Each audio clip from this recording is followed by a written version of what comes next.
Hello everybody, I'm Lori. Welcome back to Milkweeds and Roses. Spring is here and there are so many beautiful plants. I don't know where to start, so I'm going to try to show you all of them. Let's begin though with this big beauty behind me, bold and gorgeous in bloomin' pink. Yes, it's crabapple season. Now these crab apples were here, and I'm proud to say we left them in place because you know what? If it ain't broke, don't fix it. And they are gorgeous. I wish that they would last even longer. You'll see there is some dieback here. I kind of blame squirrels for girdling the stems, but you know what? These are 30-year-old crabapple trees by now. I don't know what variety, but definitely hardy to zone 5B anyway. And they do get some suckers along the base, so I work to keep those removed. But yeah, it just adds some beautiful dappled shade here to my hosta garden. Now I have the standard Bleeding Hearts variety in bloom. Gorgeous. Aren't those amazing? And there are years where they have rebloomed. So after their blooms are up and I see hummingbirds are coming around, then I cut them back, and certain years, if it's moist enough and cool enough, they'll come back. I have some Annabelle hydrangea, which doesn't look great right there, but she will come back. Some Victory hosta starting. These hydrangeas looking a little better. At least they're putting some leaves on. And here's some more. These are hydrangeas that I took out from this central region down there. These flower beds that get full sun. They'll look good for maybe a week, but they flop the rest of the year. It's an old variety of hydrangea, and they do need a lot of water, a little less sun, but either way, the stems aren't really sturdy enough to hold the flower heads up when they get too much sun and dry out. I've noticed that in particular. So I've transplanted them in the hopes of reinvigorating them. And in this bed, they'll have more plants to support those flower heads. The hostas come up pretty big here. And like I said, that provides a little more support. I have the Northern Exposure Amber Heuchera coming up here. I don't have good luck with Heuchera, but we'll see if that works. Again, I'm happy to see her come back because that doesn't usually happen for me. We have some sedum, which is always good. This is my experiment, my lilac that I put in a big frost-free pot. This thing is heavy. It's, I think, a stone type of, some type of stone. And, you know, just hoping, because this is hardy to like zone 3, I believe, lilac. And it has come back. It did have some stem dieback that I had to trim, but, you know, look at this. She's got some buds. So yeah, that'll be exciting. And this particular variety is known for not getting huge. So I'm hoping I could just keep her in that pot. I don't know. Generous Gardener, newly planted last year. And I got this large trellis to add that I want to wind her around as she can get big. And I trimmed her down. There was a not as bad winter dieback as some of the other roses I have, but yeah, she's looking nice and green and glossy. There's some more mulch that I've tucked in to use as things progress. So far, so good. And the Chihuahua's going to have something to say, of course. My Eden Climber, or I'm sorry, New Dawn Climber, she had a lot of winter dieback this year, and she was really bothered by whitefly. So I did trim quite a bit, and I still think these stems are too scrawny, but I didn't want to take so much down. So this is a nice healthy cane anyway. This area stays pretty cold and is a little slow to wake up. Always has been. But New Dawn is supposed to be tolerant of some partial shade. She gets a lot of afternoon sun, so, that will be good. There's a Broughton Star Clematis in here, which I don't see any sign of. That's not it. But I'll keep my eyes open and see what happens. Meanwhile, Sweet Autumn Clematis, which is a beast, a type 3 clematis, which means it blooms on new wood and it blooms late, but puts on a ton of growth.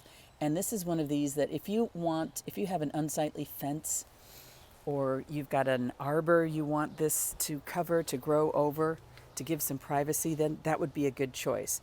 Fragrant blooms in the fall, but if you're trying to put her anyplace else, and she likes lots of sun, anyplace else, she will be a thug.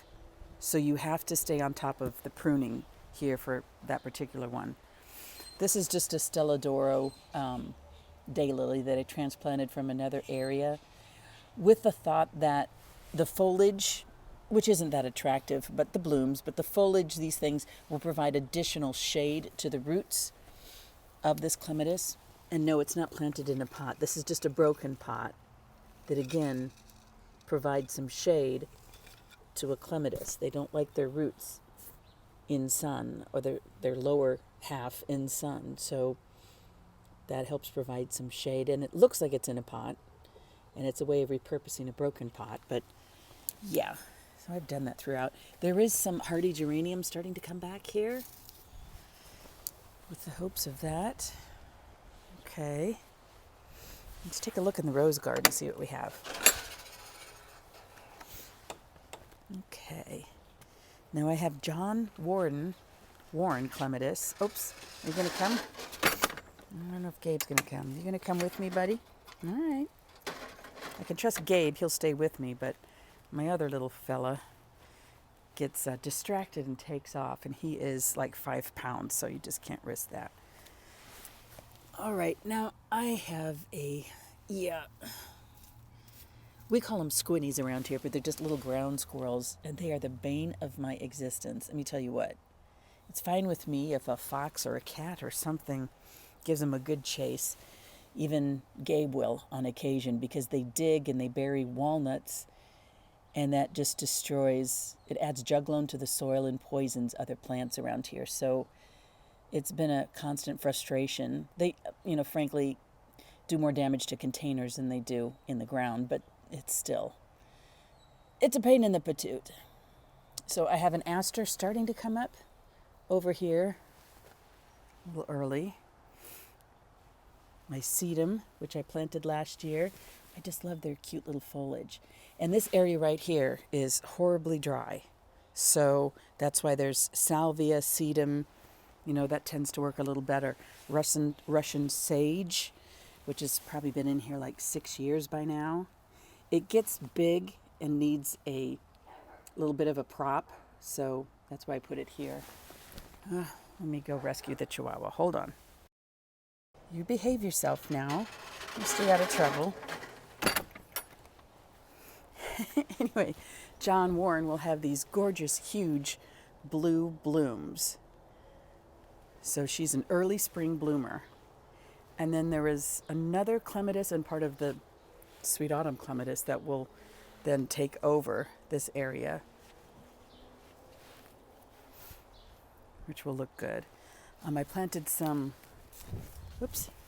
otherwise known as pincushion flower, but scabiosa here. I'm hoping it's not going to be too wet. I don't know.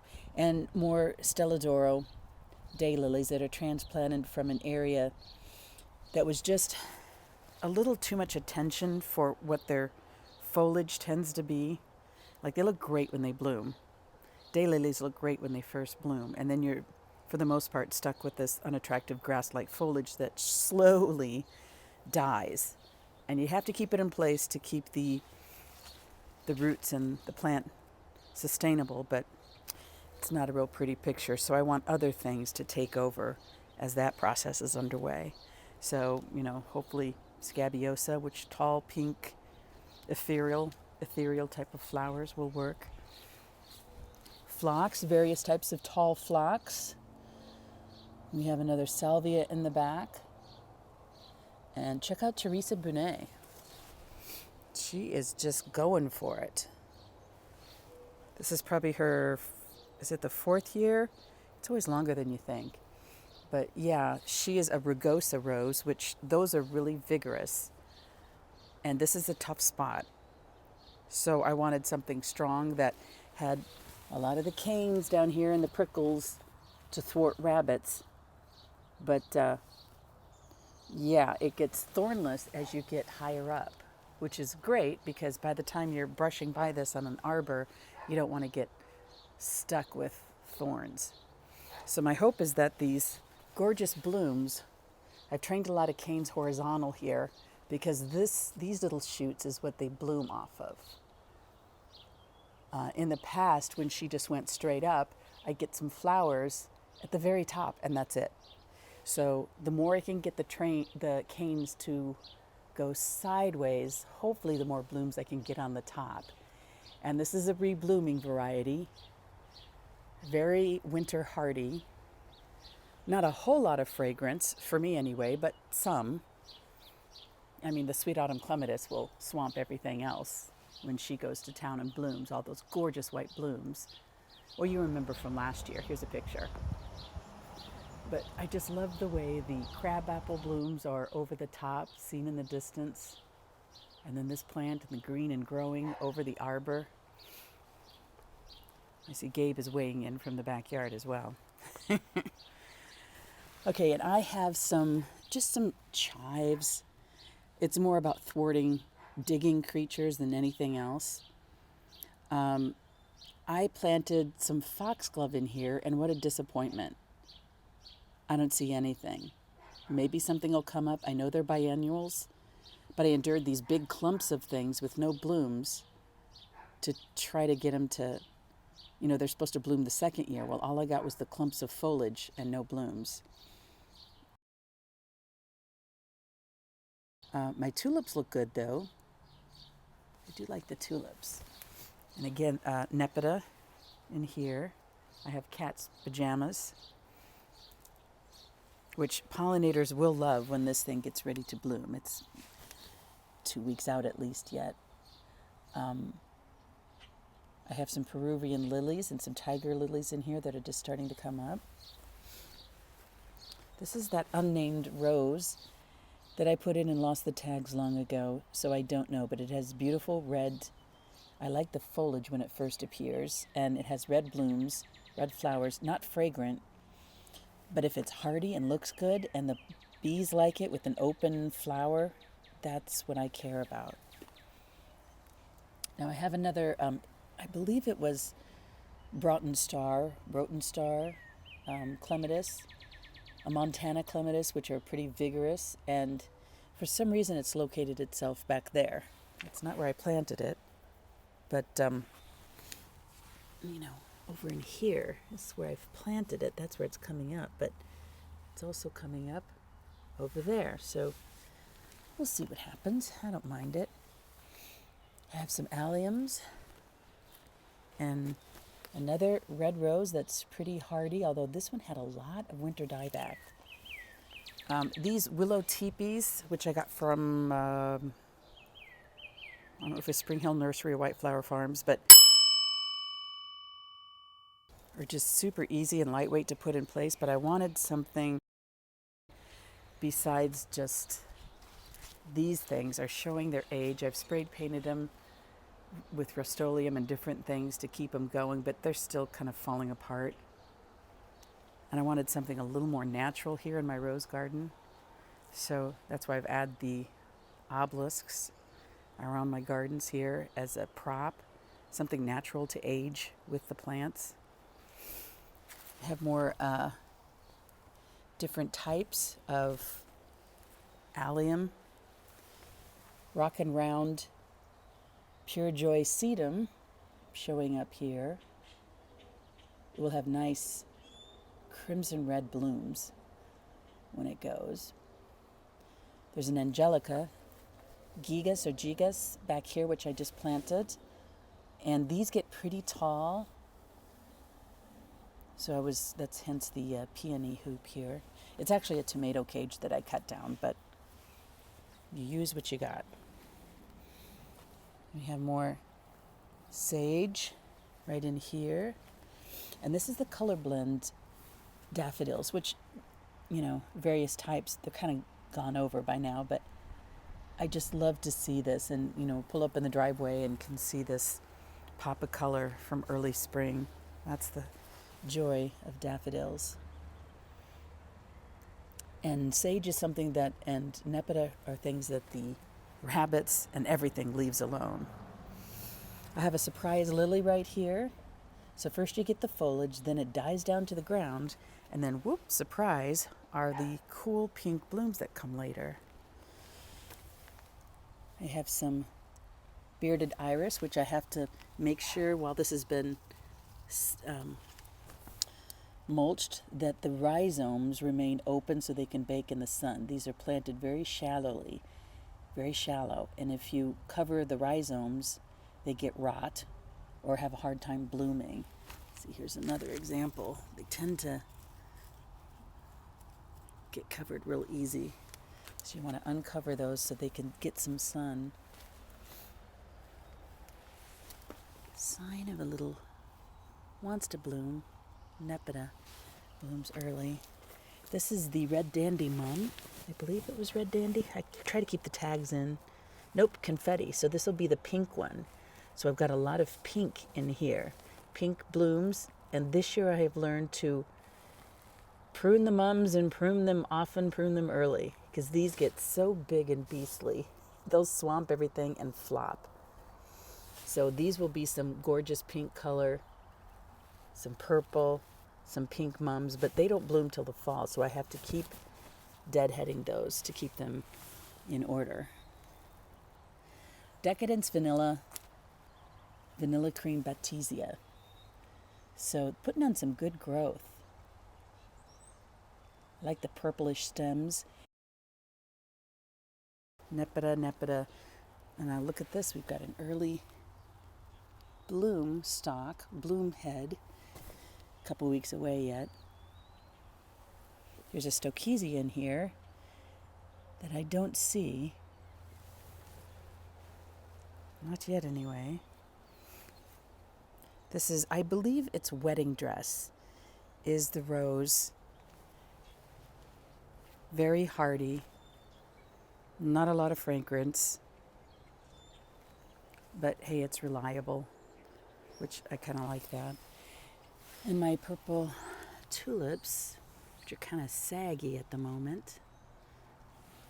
The hard part is, they came out, they were ready to go, and then we got another frost. It is what it is in Zone 5B. I like the color, though. And I think a couple good hot days and these will open right up. And an expanding stand of bearded iris here. Again, checking to make sure that the rhizomes are uncovered, that they're not buried. And this is another dry area. It doesn't get any sprinkler or anything like that. So this established rose, that's fine for her. And it's what bearded iris prefers, super dry. Now this one, I don't like the looks of this cane, frankly. I don't like that, but it does have some growth along it. So I'm keeping it in place. I did trim it back quite a bit. This cane looks better because compare that cane to this one. It's green. So I don't know what is going on with her. This is Quicksilver.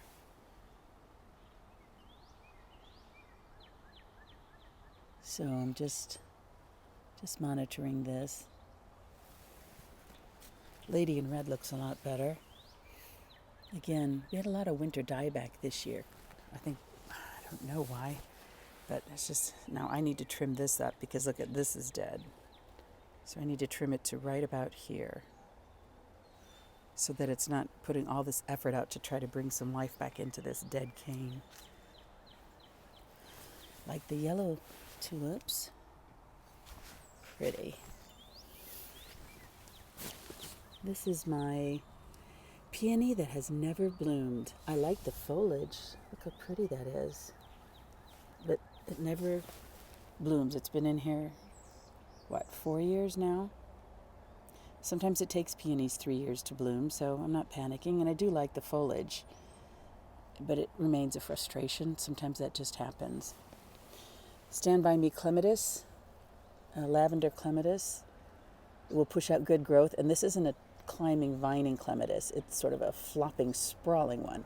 But I add it to here so I can attach it to the arbor. And I have Niobe clematis and Clematis nubia in here.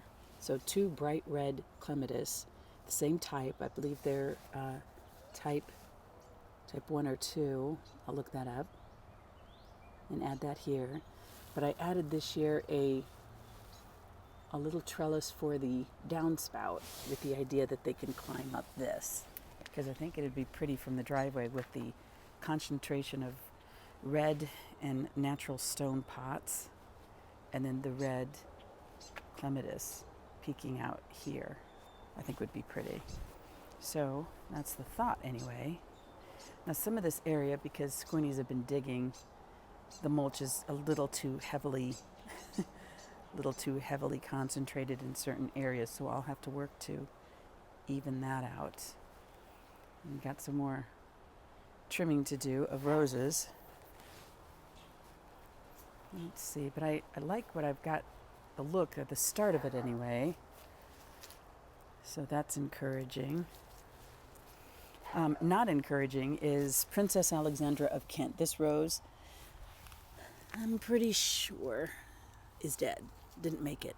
Planted it in the late fall, and I'm thinking it's just dead. And, okay, Crown Princess Margarita, that might be the same thing.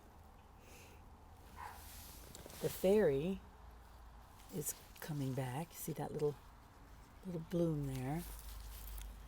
I've had a squinny digging and hiding stuff in here, and what I suspect has happened is they've planted something or dug through roots down in here somewhere. And that might have resulted in just too much of a shock for those plants.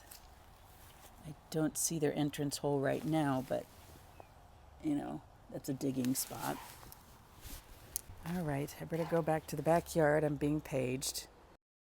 Okay, back in the backyard again, under the gorgeous blooming crabapple. Love her. So cool. So neat. I mean, if I was a bird, I'd want to live there. You know what I'm saying? Yeah. Okay. Now, every year we have problems with our lawn, with our grass. It's just all the tree roots, the shade.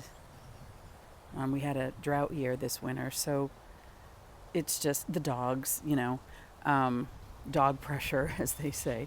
That affects the growth of grass, and we get these bare patches. So my husband still wants the lawn in here, so he throws down seed. We mark it off. We go through this every year.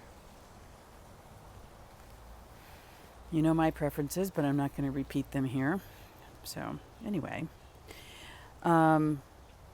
Okay, back in this bed, I have some astilbe. That's probably been there about 6 years. Red-leafed mucadenia,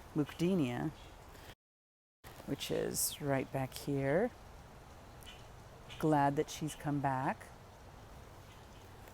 I believe this was a phlox, but it's only just starting, so I will check. Here we go. Of course, you gotta love the early blooms. She's coming. Not quite yet. There we go. Isn't that a pretty color? Yes, love that. Yay. And these flowers persist quite a bit for what some people call Lenten rose, I guess is more of a common name. But there's all kinds of varieties that some of them are taller, but they're pretty hardy for my zone, so that's why I always give it a go. Brunnera Jack Frost in here this year, sort of eking out. This is, you gotta be tough in this area, let me tell you, in my garden, because between the tree roots of the crabapple, the huge black maple, the huge backyard maple, 70-year-old maple, the white pine grove that's on the other side of the fence that are my neighbors, there's a lot of competition for water and nutrients. So if they're surface roots like hostas, those will thrive, especially if they're established.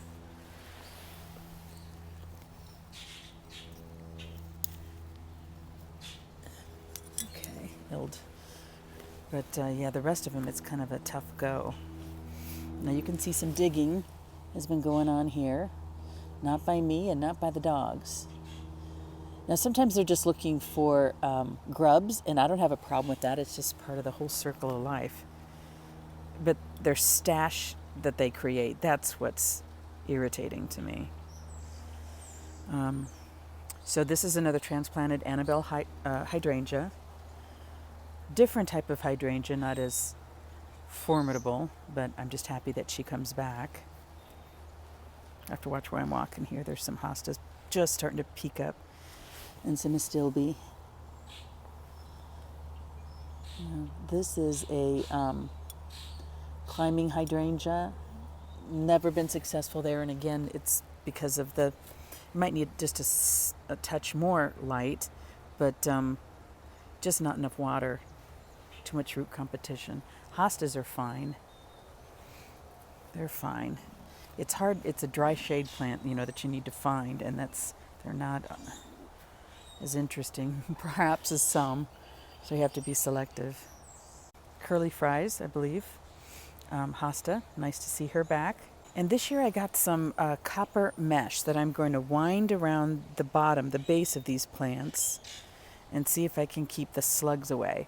But I realize slugs are drawn to plants that are in stress. They put out some type of a hormonal signal to nature, and they're, slugs are like, we'll take care of that for you. And so they do. Anyway, I have some epimedium coming back.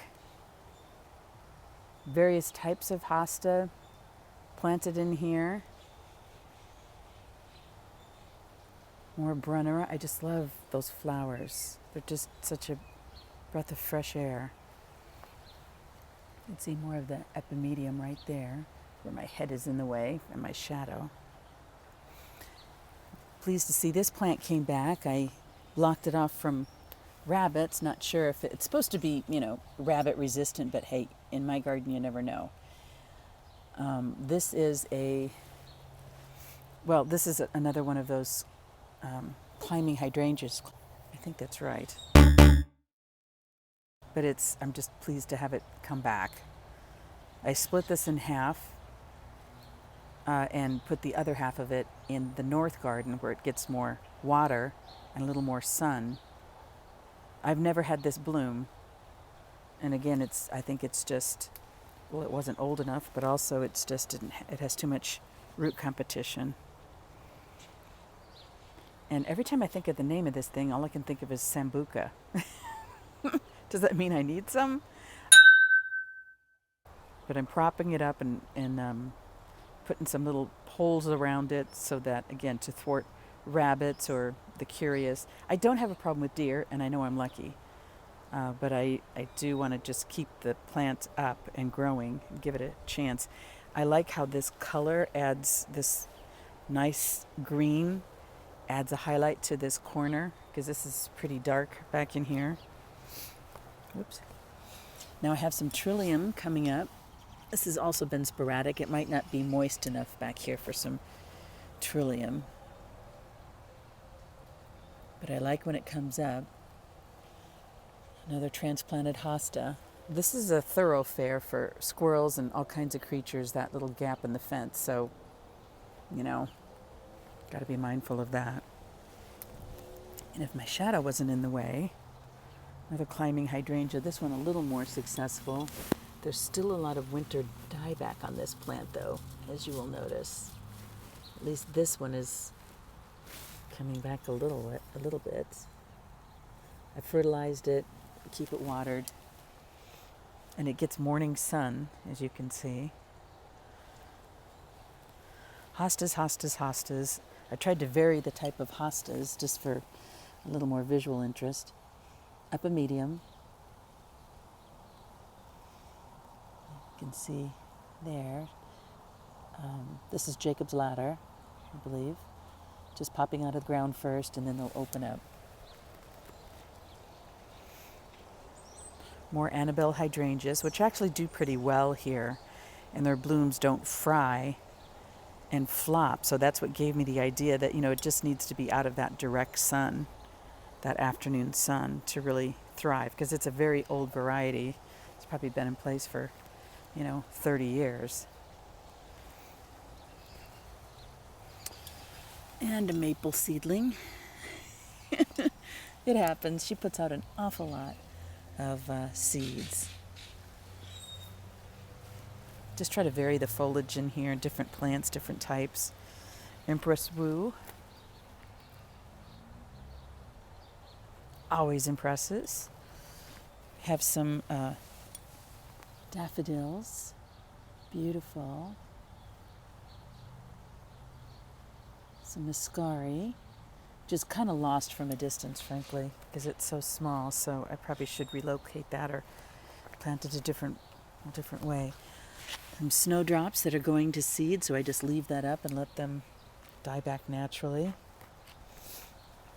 Some more, I'm getting out of the way here. Some more sedum. Stella d'Oro daylily. Ingwerson's hardy geranium. It's much more impressive if I'm out of the shadow, right? If I'm not casting a shadow. But I love that she's come back. And some of this foliage remained in this sort of purple hue throughout the winter. So that's nice.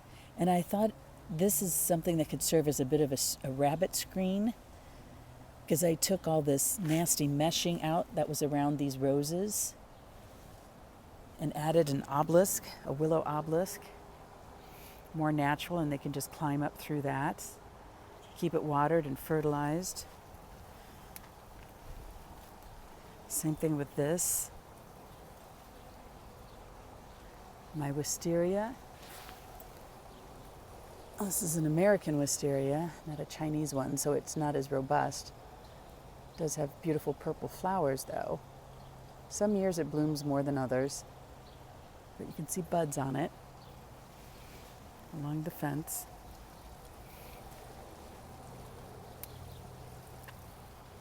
I have some, I put some rabbit repellent, that's that white stuff on top of my hollyhock here, because the rabbits do go after that. And this right there, that little gap is where rabbits come from the backyard of my neighbors and come over here and have a little buffet.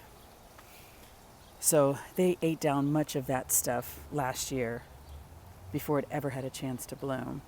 They like the tender shoots, apparently taste better than when it's a mature plant. Foxtail lilies. Weird looking plant when you plant it. They look like spiders. The bulbs do. Or the rhizomes, whatever they call that. So yeah, just gorgeous though when they do bloom. And that is a weed that I have to dig out. Squinty hole. I see them coming and going. I also keep this one sprinkled with rabbit repellent. Bloom a bulb of a tulip that wants to come out. Crocus have gone over, but they look great earlier this year. And rabbits usually eat that foliage down before it really matures. There's another one of those weeds. Hello. Got to dig that out. I love the way these tulips are backlit. First in the morning, they just open up and love the sun, and they just are little beacons. Some Darwin tulips. They were big bulbs and they're hardy, and I love that. And then in the afternoon, early evening, they're backlit by the light that pops over the fence here. Big girl, 70-year-old maple. Home to many creatures, and squirrels, obviously. But yeah, love the tulips. And the scilla, gorgeous. I love that color, just amazing.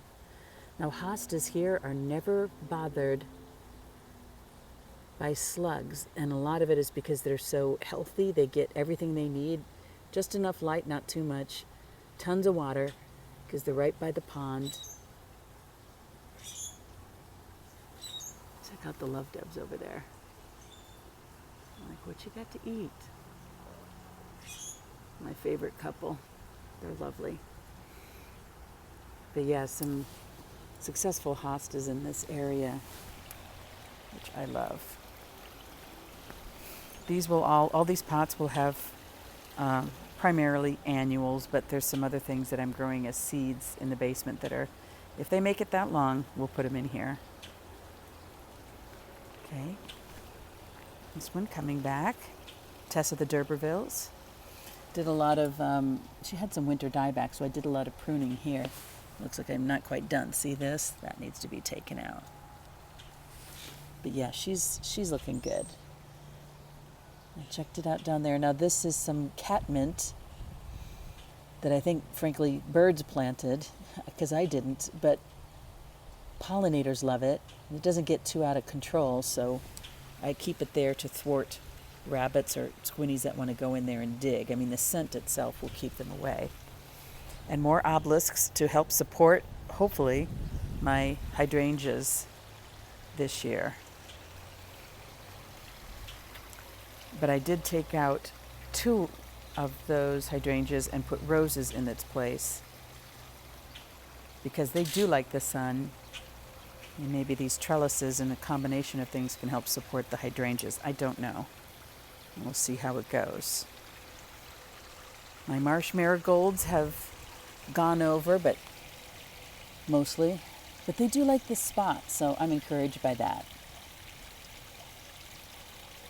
They like boggy soil with some sun.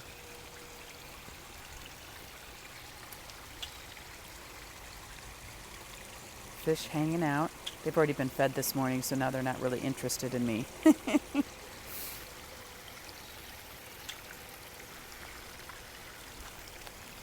And the iris, and check out this foliage. Isn't that beautiful? Not all of them have that, but it is gorgeous. It's a specific type of plant that I put in there because I like the foliage. So yes, they do bloom, but the foliage remains interesting.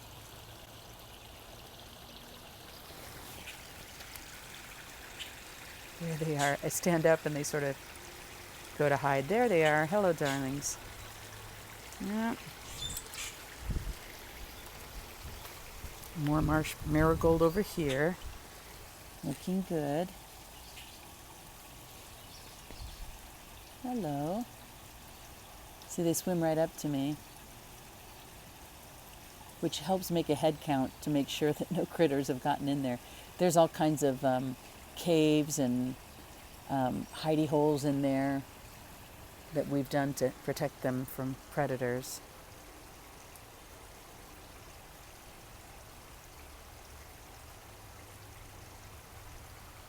I have 8 koi in this. The dark ones are their babies from, 3 years ago. They're still dark. That all white one was that color just even last year. Now he just has a smidge of white on a fin, and that's it. So the dark ones will turn when they get to a certain size and a certain age.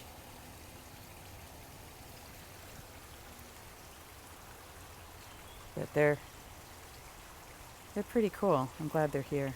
Very calming, relaxing. Having a frantic day, come and watch your koi swim around. Instant relaxation. And I keep track of the water temperature. Anything below 50 degrees, I don't feed them, even if they swim up, because it's just too cold for them to digest. And you notice they move slower when it's cold. But when the sun hits this and the water goes up to 60, man, are they hungry and pretty zippy. So it's always kind of neat. Okay, continuing the tour here. Here's more of my tulips that came up, and along with there's a stand of Elvin's Voice back in here. Daffodils. And some more iris that are coming up.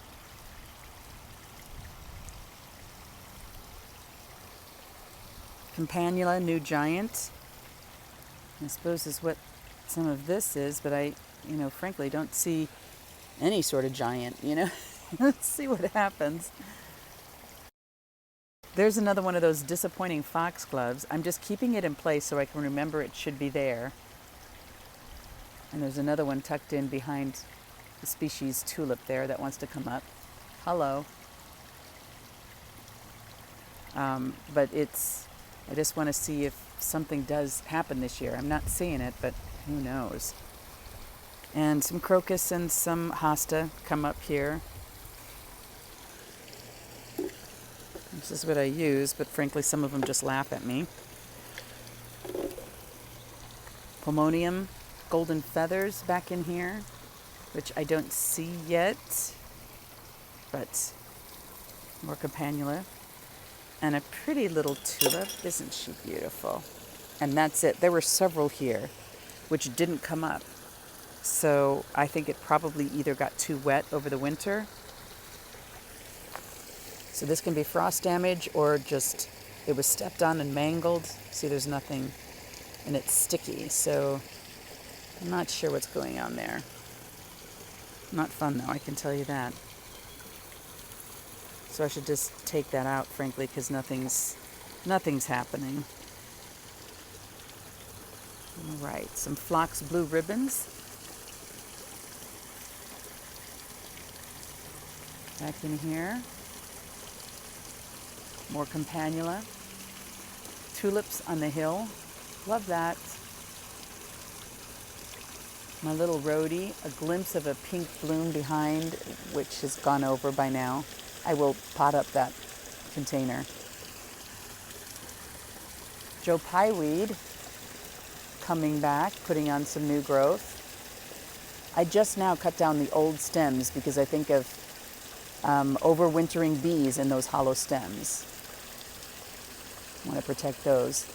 This is a Kinsley's Ghost, honeysuckle, climbing this trellis. And the goal is to try to block this ugly thing.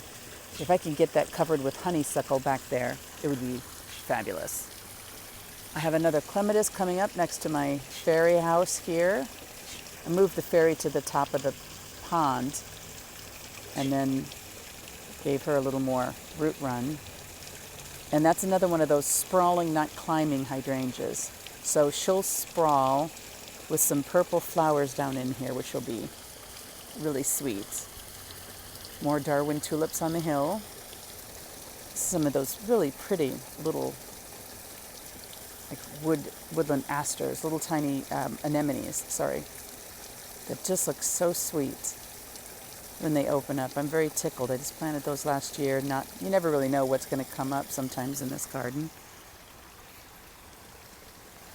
This thing is like a self-seeded juniper, which I'm toying with the idea, frankly, of taking out because it's leaning in the wind.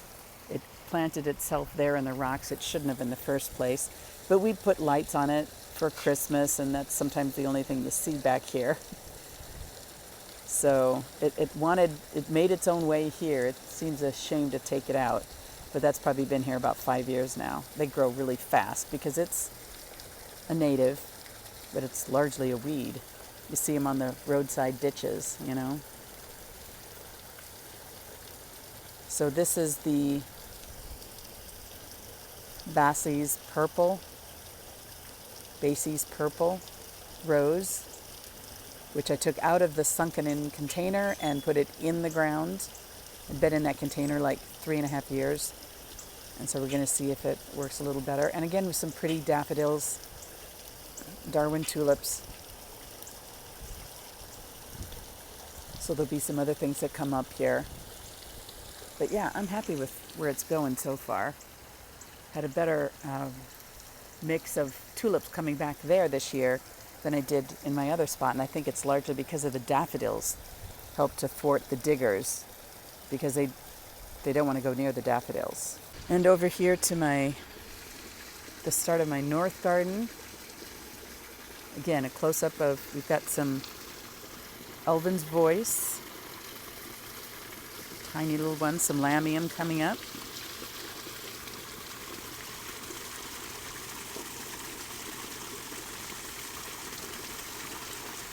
I did try to put some blue poppies back in there. I had to put the cage over the top because when the fellows came to put down some mulch, they cover it up, and poppy seeds need light to germinate.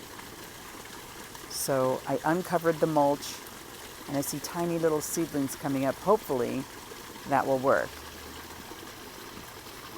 This spirea was here when we moved in. I toy with the fact of taking it out, but it does have sweet little pink blooms, and it's reliable, so I'm keeping it there for right now. I have some clematis starting to wake up on the back fence. My poppy back here, my tulips come back, which look awesome. My peony, which I took out and lifted because I planted it too deeply. It was in there like 3 years, 4, and never bloomed. So last year it bloomed for the first time. I also replanted my peony, my Ito peony. This is just a herbaceous peony, but I also replanted my Ito peony in the rose garden, and that has yet to bloom. It worked with this one. It hasn't for the other yet. This is Robert Bryden,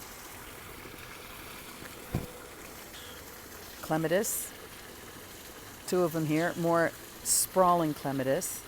So I put this little trellis in place that I have to, tie the blooms and the stems into and wrap it around, because it does just take over all of the ground here.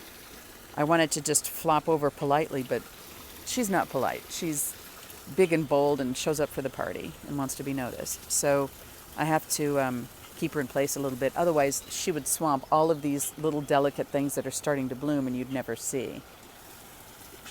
Another clematis wants to come back. In there. Daffodils. I will plant up that little fairy planter a little bit later. These are Angelique tulips, which the rabbits usually really go after, so I keep her doused with rabbit repellent. A lot of suckers on my lilac I'm going to have to work on, but again, I'm not trimming anything on a lilac till after it blooms. You know how it goes. Get around my gardenia, spider mite disasters. I'm not going to bring those inside again next year, because I tell you what, it was not worth it. Have to sequester them to the basement because of spider mites, and then just watching them have a slow death. It was disappointing. Black satin blackberry, a thornless blackberry. I think there's signs of life on this, but it's probably still early. Butterfly weed. Just a little thing for the monarchs. Hasn't come back yet, but it's early days. My Tangutica clematis, much like my sweet autumn clematis, is on the move. She's on the go. So it's another one of those that you have to stay on top of, because otherwise, I like the way she's going to go all the ways over, but yeah, you have to make sure she doesn't go all over the ground as well. This is another obelisk that I put in place here. Gertrude Jekyll. She had a lot of winter dieback this year, but this is a colder, damper part of my gardens because of the shade of the house and this wall. Things just sort of, it's where the melt happens. So we'll see. I'm keeping an eye on her. My hardy glads I should have lifted and didn't, and that's why they're not there. The signs are. This is an espaliered apple tree that squirrels planted, you know. So it's another one of those experiments. It's never bloomed. It's probably been there 5 years, but just keeping track of it, seeing if it's going to work. Astronova clematis, which is putting on growth. She's awake. She's alive. She needs a better climbing structure. So I'm going to attach some galvanized chicken wire to this post so she has something to climb up. Last year she climbed the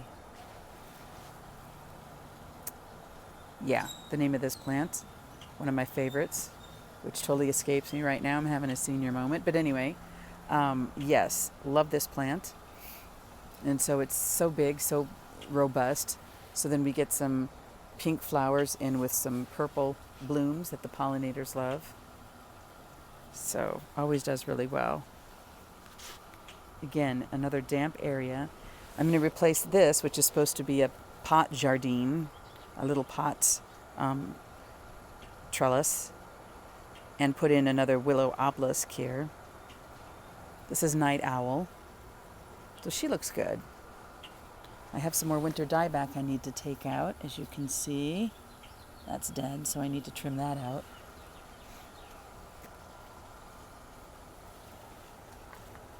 Variety of things, including some dianthus and my swamp azalea does have blooms, which are blending in with the background of this fence, but I don't know if you can see them. Yeah, which is cool. I'll wait for her to bloom. She's got buds anyway. She's alive.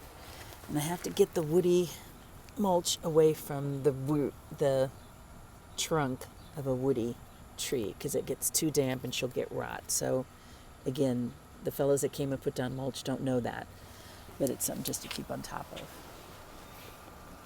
Some Veronica purple gum candles coming back right there. Millennium allium. Some hostas that I thinned out last year, but they're coming back, so they still look good.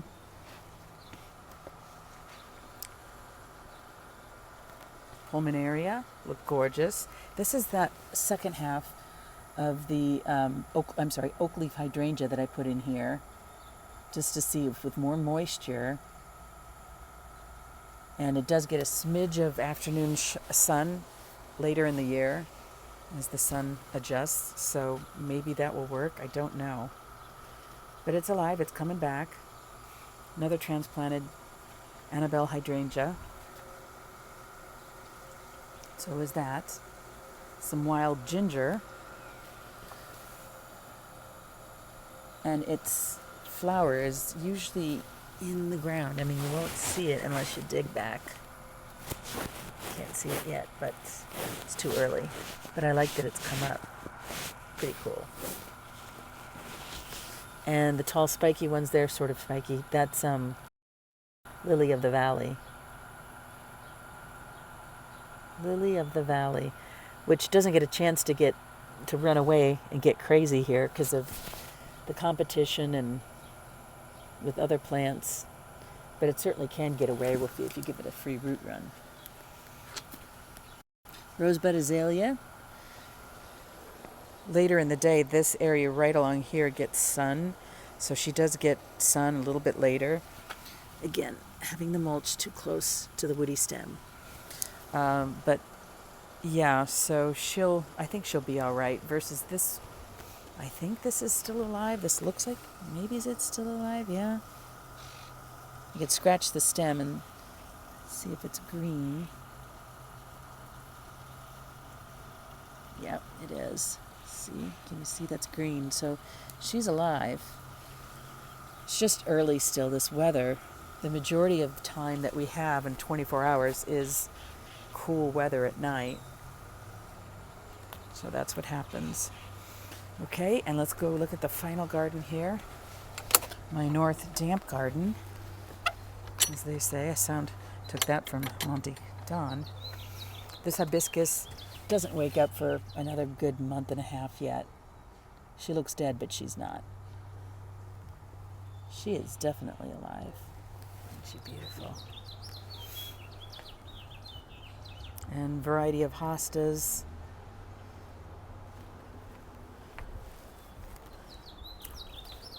Some iris. Love that. So cool. There were some primulas back in here, but I'm thinking this mulch is probably too heavy for them to come through. Hard to know. Scilla, which was transplanted from my ash tree mound. I put all these spring blooming bulbs in there, so at least we'd have something to look at until we figured out the tree replacement situation, and then had to move the bulbs. That's a story for another day. But everything's starting to look good. I like the little daffodils on the hill because I can see this from our window as I look out. And the Seven Suns shrub back there, along with Henry Kelsey rose.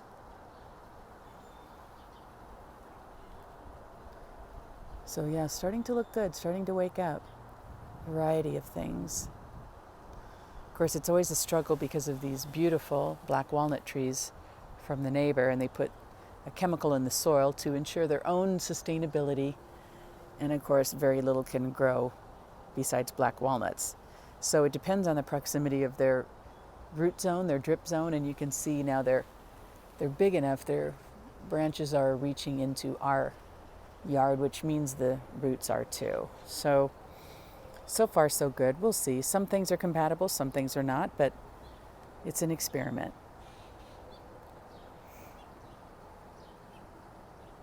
And I've planted some bachelor buttons and some coneflowers in here.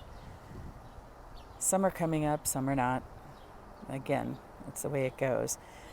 This is the Fairy Tale Bride creeping hydrangea here, which I think the bride has flown the coop. I don't know if there's anything. Is that a little bit of growth at the bottom here? Let's see. Is that what that is? Oh, maybe so. Maybe she is alive. Do you see that? Oh, sorry. Maybe she is alive. Just slow to wake up here. That's how it goes. But since these guys do like moisture, I'm kind of keeping that mulch in place. This is transplanted dianthus.